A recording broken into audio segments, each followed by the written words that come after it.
اللہ الرحمن الرحیم ایاک نعبد و ایاک نستعین. جام کمال صاحب، میرے فیڈرل منسٹرز اور provincial ministers, senators, MPs, میں آج بڑی خوشی سے کہنا چاہتا ہوں کہ ہم نے انیشیٹ کیے پروجیکٹس بلوچستان میں، اور میں مراد سعید کی جو اس نے کہا کہ 15 سالوں میں 1100 کلومیٹرز کے منصوبے سڑکوں کے بنے تھے، اور انہوں نے پھر کہا کہ ہمارے 2.5 سالوں میں 3,300 کلومیٹر کے سڑکوں کے منصوبے بھی بن گئے اور کام بھی شروع ہو گیا. میں جام صاحب، آپ نے بات کی وہ جو خونی سڑک ہے، آپ نے کہا چمن سے کوئٹہ اور کوئٹہ سے کراچی، میں اس سڑک کے اوپر ڈرائیو کیا ہوا ہے. میں ڈرائیو کر کے گیا ہوں یہاں سے کراچی، تو مجھے بڑی اچھی طرح اندازہ ہے کہ وہ سڑک کتنی خطرناک ہے. وہ خطرناک اس لیے ہے کہ وہ ایک مین ہائی وے ہے اور اس کے اوپر سپیڈ سے لوگ چلاتے ہیں، اور کئی اس میں سٹریچز ہیں جدھر کوئی ٹریفک نہیں ہوتا. تو کیونکہ ٹریفک نہیں ہوتا، بڑی تیزی سے لوگ جا رہے ہوتے ہیں. تو اور وہ کیونکہ سڑک چھوٹی ہے تو اس کے اندر واقعی میں بہت خطرناک ہے. اور یہ بھی مراد سعید نے اس کے اوپر جو پبلک پرائیویٹ پارٹنرشپ کی بات کی، یہ بھی بڑی ٹرانسفارمیشنل ہوگی. میں جی سب سے پہلے تو جو اپنا فلسفہ آپ کے سامنے رکھنا چاہتا ہوں کہ ہر جو بھی پرائم منسٹر بنتا ہے، جو گورنمنٹ آتی ہے، وہ کسی نظریے کے اوپر آتی ہے، کوئی سوچ کے اوپر آتی ہے. تو میری جو سوچ وہ یہ کہ سب کامیابی، عزت اللہ کی طرف سے آتی ہے. اللہ اس کو عزت اور کامیابی دیتا ہے جو اللہ کی مخلوق کے لیے کچھ کرتا ہے. یہ جب سے اللہ نے دنیا بنائی ہے، یہ اس کے یہ اصول ہیں. یہ ضروری نہیں کہ وہ مسلمان ہی ہو. گنگا رام، ہم بڑے ہو رہے تھے تو گنگا رام ایک ہاسپٹل تھا، ساری دنیا اس کی تعریف کرتی تھی گنگا رام کی، کہ اس نے ایک لاہور میں اتنا ہاسپٹل بنایا، ایک اپنے پیسے سے بنایا، گورنمنٹ کا ہاسپٹل نہیں تھا. تو جب تک رہے گی لاہور میں گنگا رام کا نام یاد رہے گا، مسلمان نہیں تھا وہ. تو جو دنیا کے اندر بھی، دنیا کی تاریخ آپ اٹھا کے دیکھ لیں، دنیا کبھی پیسے والے لوگوں کو، بڑے بڑے بادشاہوں کو یاد نہیں کرتی. دنیا ان لوگوں کو یاد کرتی ہے جو انسانیت کے لیے کچھ کر کے جاتے ہیں. لہٰذا آج بھی آپ جو بڑے بڑے ہمارے صوفی حضرات جنہوں نے اصل میں اسلام لے کے آئے تھے بر صغیر میں، آج بھی آپ چلے جائیں ان کے مزاروں کے اوپر، آج بھی لوگ جا کے فاتحہ پڑھتے ہیں، دعائیں دیتے ہیں، پیار کرتے ہیں ان سے، کئی 100 سال کے بعد بھی. کیونکہ وہ جو جتنے بھی صوفی حضرات تھے، بڑے انسان تھے، اپنی ذات کے لیے نہیں تھے، وہ انسانوں کے لیے، انسانیت کے لیے، دکھی انسانیت کے لیے وہ ان کے پاس لوگ جاتے تھے، ان کے مسئلے حل کرتے تھے. تو میں ہماری جب گورنمنٹ 2013 میں پختونخوا میں آئی، پختونخوا کا سب سے برا حال تھا. جو ساری وار آن ٹیرر کا نقصان ہوا تھا وہ قبائلی علاقے میں اور پختونخوا میں نقصان ہوا تھا.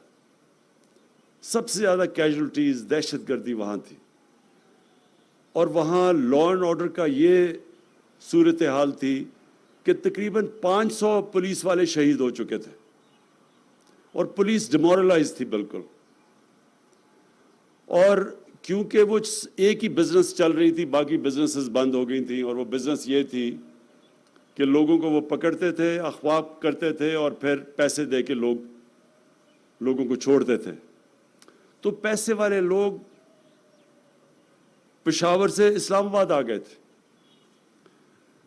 تو مجھے یاد ہے 3 سال مجھے سننا پڑا، 3-4 سال تقریباً جو باہر سے ہمارے مخالف سیاستدان وہاں جاتے تھے کہتے کدھر ہے نیا پاکستان، کدھر ہے نیا پختونخوا. ہر جگہ جو اس وقت کا پرائم منسٹر تھا وہ جا کے تقریریں کرتا تھا کہ بڑے وعدے کیے تھے نیا پاکستان اور نیا پختونخوا، کدھر ہے وہ. اور میرا ایک پرانا سیاسی دوست تھا، میرے ساتھ اسکول کے دنوں کا تھا، تو وہ نون لیگ میں تھا. وہ ایک دن اس نے بڑا سنجیدگی سے مجھے مشورہ دیا. کہتا دیکھو آپ اس باری پنجاب پہ کانسنٹریٹ کرو، کیونکہ پختونخوا میں تو اب آپ کی کوئی چانس نہیں ہے. ویسے بھی وہ جو پختونخوا کے لوگ ہیں وہ ایک ہی دفعہ ووٹ دیتے ہیں، دوسری باری کسی کو باری نہیں دیتے. لیکن جب رزلٹ آیا 2018 کا الیکشن کا تو 2/3 اکثریت ملی ہمیں پختونخوا کے اندر. میں آپ کو بتانا چاہتا ہوں کیوں ملی ہمیں. اس کی سب سے بڑی وجہ UNDP کی رپورٹ کے اندر آئی. اس UNDP کی رپورٹ میں یہ آئے کہ جس صوبے میں سب سے تیزی سے غربت کم ہوئی تھی وہ پختونخوا میں تھی. دوسری چیز کہ جس صوبے میں امیر اور غریب میں فاصلے کم ہوئے تھے وہ پختونخوا میں ہوئے. اور تیسری چیز انہوں نے کہی کہ جو ہیومن ڈیولپمنٹ، جو انسانوں کے اوپر سب سے زیادہ سرمایہ کاری کی گئی وہ پختونخوا میں ہوئی. تو وہ رپورٹ تو بعد میں آئی، رزلٹ پہلے آ گیا 2018 کا الیکشن. یہ میں آپ کو اس لیے بتا رہا ہوں کہ میرا جو نظریہ وہ یہ ہے کہ جو پاکستان کے اندر ابھی تک ڈیولپمنٹ ہوتی رہی ہے یہ اس کی وجہ سے پاکستان پیچھے چلا گیا. یہی 50 سال پہلے پاکستان، 50-55 سال پہلے پاکستان کا دنیا میں سٹیچر کیا تھا. جب ہمارے سربراہ باہر جاتے تھے تو ان کو ریسیپشن دیکھتے باہر کیسے ملتی تھی. یہی پاکستان UAE کے جب ہیڈ آتے تھے پاکستان میں تو اسلام آباد میں ڈپٹی کمشنر ان کو ریسیو کرتا تھا. یہی پاکستان کے ادارے، ہماری ڈگریز ساری دنیا میں ایکسیپٹڈ تھی.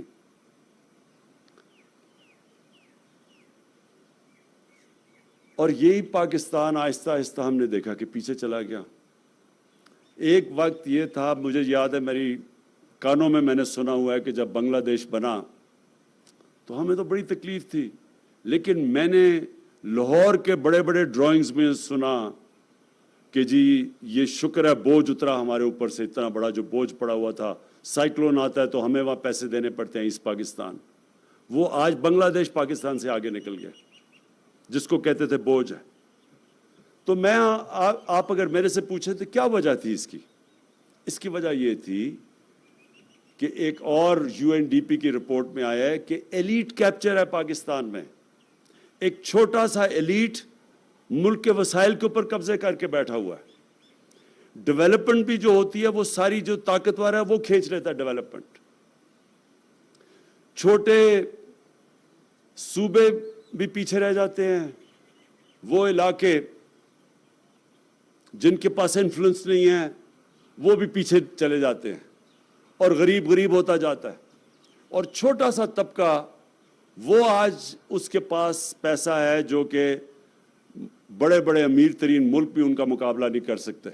ہمارے جو حکمران ہیں وہ آج ان کے پاس جو پراپرٹیز ہیں، لنڈن کیونکہ میں جانتا ہوں اس علاقے میں پراپرٹیز لی ہیں، میں آپ کو یقین دلاتا ہوں کہ برطانیہ کا پرائم منسٹر بھی وہاں پراپرٹی نہیں خرید سکتا. امیر ترین لنڈن کے علاقوں میں ان کے پاس محلات ہیں. تو وہ طبقہ امیر ہو گیا اور باقی کام پیچھے چلی گئی، ملک بھی پیچھے چلا گیا. تو میرا جو ڈیولپمنٹ کا ماڈل ہے وہ یہ کہ میں یہ جو آج مراد سعید نے بتایا کہ ہم نے 3,300 کلومیٹر کی صرف 2.5 سال میں بلوچستان میں سڑکیں بنائی یا ان کے منصوبے بنائے اور جو بنانے جا رہے ہیں، جبکہ پچھلے 15 سال کے اندر اتنے لمبے عرصے میں صرف 1100 کلومیٹر تھا. میں آپ اس کی وجہ بتا دیتا ہوں کیونکہ بلوچستان سے جو اسلام آباد میں پرائم منسٹر بنتا ہے اس کو بلوچستان کی ووٹ کی ضرورت نہیں ہوتی. وہ 2 صوبوں کے اندر اگر پنجاب جیت جائے اور ایک اور صوبہ جیت جائے وہ پرائم منسٹر بن سکتا ہے. اس لیے بلوچستان کے اوپر وہ توجہ نہیں گئی کیونکہ جو پاور سینٹر تھا اس کو ضرورت نہیں تھی بلوچستان کی. اور بلوچستان میں وہ کوآپٹ کرتے تھے لوگوں کو اپنے ساتھ، بڑے بڑے طاقتور لوگوں کو ساتھ ملا لیا، ان کو اچھے طرح نواز دیا، باقی بیچارے بلوچستان کے لوگ اور بلوچستان پیچھے چلا گیا۔ اس لیے آپ دیکھتے ہیں کہ 15 سالوں کے اندر صرف 1100 کلومیٹر کی سڑکیں یہاں بنائی گئی، جبکہ اس صوبے کو سب سے زیادہ کنیکٹیوٹی کی ضرورت ہے، کیونکہ اتنے بڑے فاصلے ہیں یہاں تو اگر آپ کنیکٹیوٹی نہیں دیں گے تو یہ تو پیچھے رہ جائے گا، علاقے بھی آپ کے پیچھے رہ جائیں گے۔ تو لہٰذا یہ مائنڈ سیٹ ہے، وہ ریفلیکٹ کرتا ہے ان سڑکوں کے اوپر، کہ مائنڈ سیٹ ہی نہیں تھا کہ ہم نے بلوچستان کو ڈیولپ کرنا۔ تو یہ میں آج جو آپ کو یہ چیزیں کہہ رہا ہوں وہ میں اس لیے کہہ رہا ہوں کہ یہ میرے نظریے کا حصہ ہے کہ پاکستان تب ڈیولپ کرے گا جب اس کا نچلا طبقہ اوپر آئے گا، اور جب اس کے جو علاقے پیچھے رہ گئے جب ان کو ہم ساتھ لے کے چلیں گے۔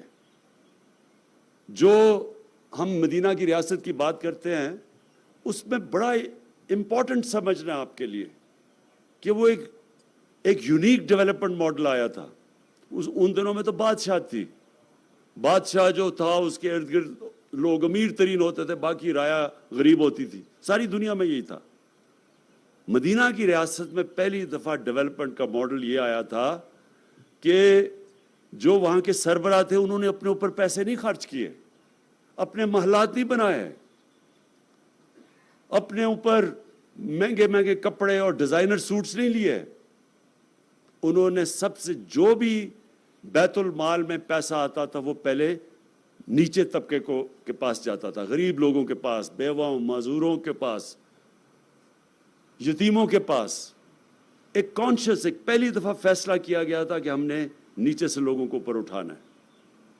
اور یہ آج چائنا کی جو ڈیولپمنٹ اور یہ جو سب سے دنیا کی تیزی سے قوم اوپر جا رہی ہے، 30 سال پہلے چائنا کو دیکھو، آج دیکھو، کوئی تصور بھی نہیں کر سکتا تھا کہ دنیا کا اکنامک جائنٹ بن جائے گا، کیونکہ انہوں نے نچلے طبقے کو اوپر اٹھایا۔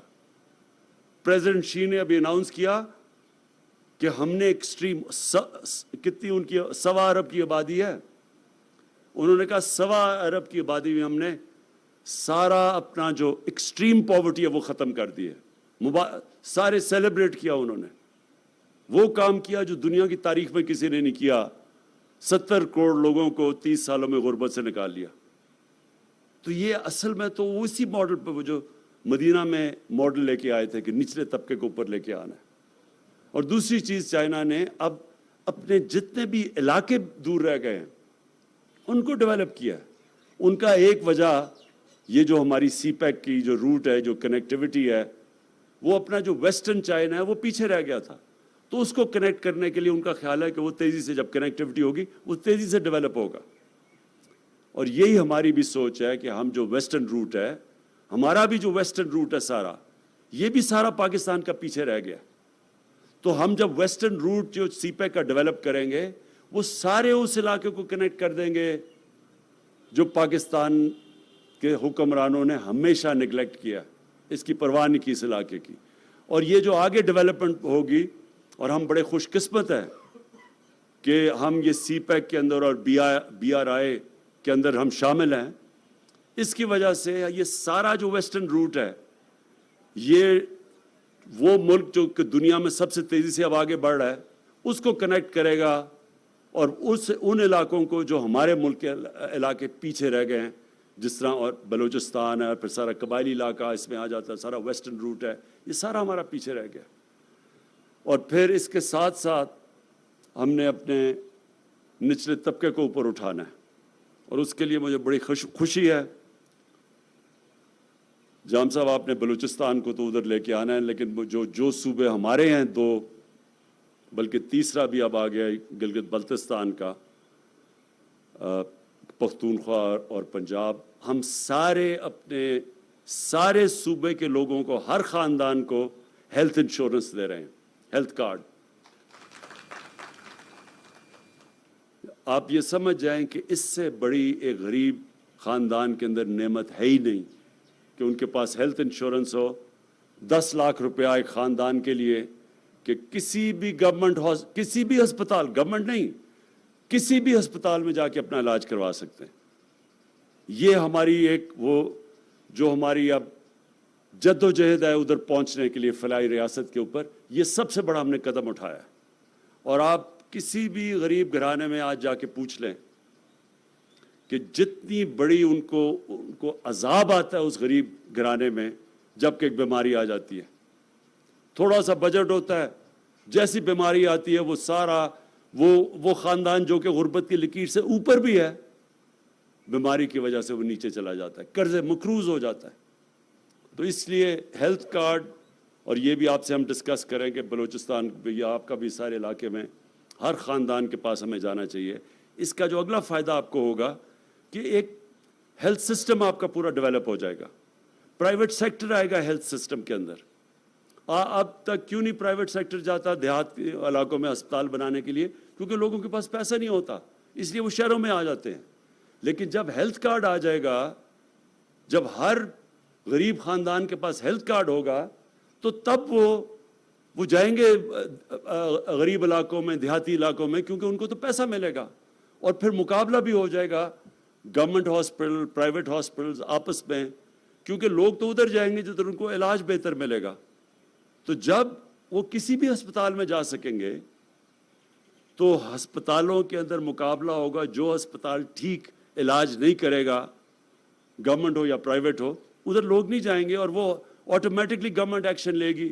پرائیویٹ ہو تو بند ہو جائے گا، گورنمنٹ ایکشن لے گی کہ اس اسپتال کے اندر اکاؤنٹ ان کا احتساب کریں گے لوگوں کا جو ٹھیک نہیں کر رہے.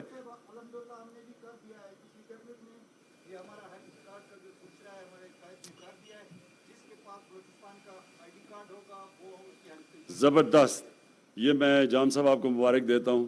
خیر ہماری کولیشن گورنمنٹ ہے، میں آپ کو مبارک دیتا ہوں. یہ زبردست کام کیا آپ نے. اب دوسری چیز پہ ہم آئے ہیں، وہ ہے کسان کارڈ. اب یہ پنجاب پھر آ گیا سب سے. پنجاب اب کسان کارڈ لے آیا ہے، سارے کسانوں کو رجسٹر کر رہا ہے. اور زیادہ تر 97% آپ کو پتہ ہے کسان پاکستان میں چھوٹے، جن کے پاس چھوٹے لینڈ ہولڈنگ ہوتی ہے، زمین تھوڑی سی ہوتی ہے، تو ان کو اب ہم کسان کارڈ لے کے آ رہے ہیں، رجسٹر کر رہے ہیں، کسان کارڈ دے رہے ہیں.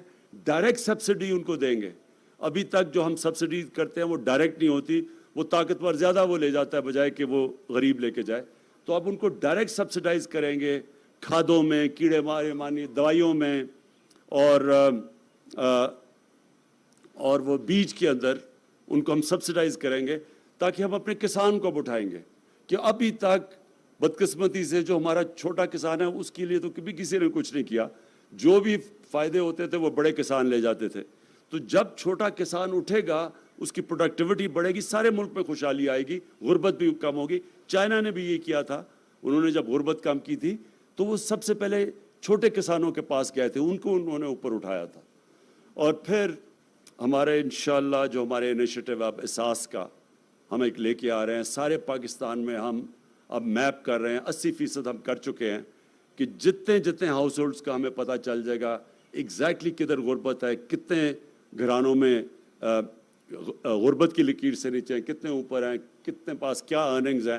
جب ہمارے پاس یہ پورا ڈیٹا ہو جائے گا تو اب یہ جو پرانا زمانہ ہے نا، مثلا ہم سبسڈی دیتے ہیں گندم کے اوپر، وہ عمران خان کو بھی وہی پیسے پہ گندم ملتی ہے، غریب آدمی کو بھی وہی ملتی ہے. یہ بالکل ایک برا سسٹم ہے. بہتر سسٹم یہ ہے کہ ہم ڈائریکٹ سبسڈائز غریب کو کریں، بلکہ اس کو اس سے بھی سستی گندم دیں، لیکن میں پوری قیمت ادا کروں.